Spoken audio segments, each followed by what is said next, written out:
السلام علیکم ورحمۃ اللہ وبرکاتہ۔ آج میں آپ لوگوں کے بہترین وظیفہ اور عمل لے کر حاضر ہوا ہوں، جو مفتی ایم قاسمی صاحب قرآن و حدیث کی روشنی میں بتا رہے ہیں کہ یہ عمل کو، اس وظیفہ کو آپ لوگ ضرور کریں اور ویڈیو کو آخر تک دیکھیں۔ اگر ہماری ویڈیو پسند آئے تو ویڈیو کو شیئر ضرور کریں اور اپنی رائے کمنٹ میں لکھیں اور چینل کو سبسکرائب کریں۔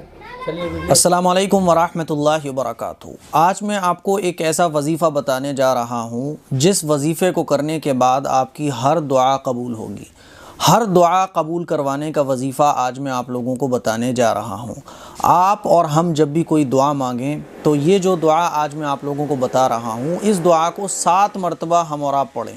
7 مرتبہ اس دعا کو پڑھنے کے بعد پھر جو بھی دعا ہمیں مانگنی ہے ہم وہ دعا کو مانگیں۔ سب سے پہلے آپ وہ دعا دیکھیے جو دعا ہمیں یاد کرنی ہے۔ اسکرین پر آپ وہ دعا دیکھ سکتے ہیں۔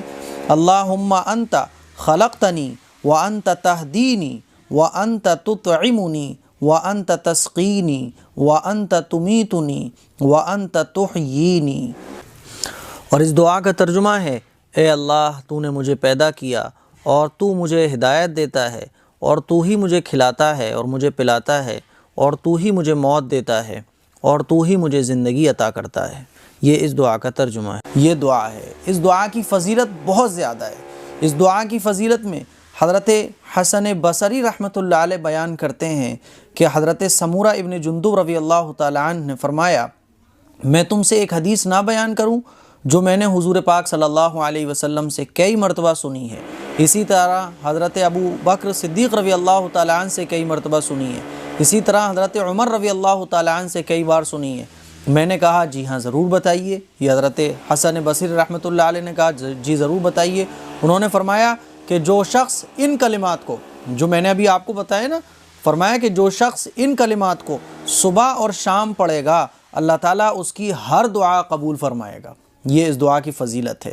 اسی طرح سے جو اس حدیث کو بیان کرنے والے راوی ہیں حضرت سمورہ رضی اللہ تعالیٰ عنہ صحابی رسول فرماتے ہیں کہ میں نے عبداللہ ابن سلام رضی اللہ تعالیٰ عنہ سے ملاقات کی اور پوچھا کہ تم کو ایک حدیث نہ سناؤں جو میں نے حضور اکرم صلی اللہ علیہ وسلم سے اور حضرت ابو بکر صدیق رضی اللہ تعالیٰ عنہ سے اور حضرت عمر رضی اللہ تعالیٰ عنہ سے کئی بار سنی ہے؟ انہوں نے کہا ہاں سنائیے۔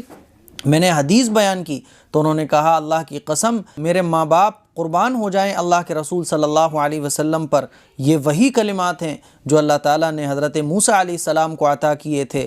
وہ ہر روز 7 مرتبہ ان کلمات کو پڑھتے تھے، پھر جو بھی سوال اللہ تعالیٰ سے کرتے تھے اللہ تعالیٰ اسے پورا فرماتا تھا۔ وہ کلمات میں نے آپ لوگوں کو بتائے ہیں۔ تو یہ وہ کلمات ہیں جن کو موسیٰ علیہ السلام 7 مرتبہ پڑھتے تھے، پھر جو بھی دعا ان کو مانگنی ہوتی تھی دعا مانگتے تھے۔ اس دعا کو میں نے آپ لوگوں سے شیئر کیا ہے۔ تو ہم جب بھی کوئی دعا مانگنے جا رہے ہیں تو 7 مرتبہ سب سے پہلے اس دعا کو پڑھیں، پھر اس کے بعد جو دعا ہمیں مانگنی ہے اس دعا کو مانگیں۔ اللہ تعالیٰ ہماری دعا کو ضرور قبول فرمائے گا۔ اس دعا کو آپ شیئر کریں، دوسروں تک پہنچائیں تاکہ فائدہ سب کو حاصل ہو سکے۔ السلام علیکم ورحمۃ اللہ وبرکاتہ۔